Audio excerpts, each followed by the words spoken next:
Hello বন্ধুরা, কালুর ঝুলের এই mini ব্লগে আপনাদের সবাইকে স্বাগত। আপনারা যারা ভাবছেন যে পঞ্চচুল্লী বেস ক্যাম্প যাবেন, তারা কিন্তু অনায়াসেই এই সুন্দর ভিডিওটা দেখে চলে আসতে পারবেন।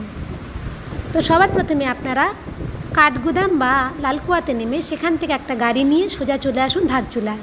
ধারচুলাতে এক রাত কাটিয়ে আপনারা সরাসরি গাড়ি নিয়ে চলে আসুন পঞ্চচুল্লীর পাদদেশে একটা ছোট্ট পাহাড়ি গ্রাম, সেটা হচ্ছে দান্তগ্রাম। এই দান্তগ্রামের প্রাকৃতিক পরিবেশ আপনাকে অবশ্যই মুগ্ধ করবে। আর এখানকার মানুষরা তারা আরও বেশি অমায়িক।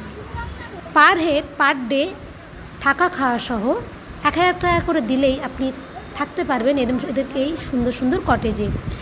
এখানকার চারিপাশে নিরিবিলি শান্ত এই গ্রাম তো রয়েছেই, সবুজ মাঠ, ধর্মা ভ্যালি, সারদা রিভার তো রয়েছে। আর তার সাথে পঞ্চচুল্লীর সানসেট ও সানরাইজের যে দৃশ্য, সেটা কখনোই ভুলবেন না।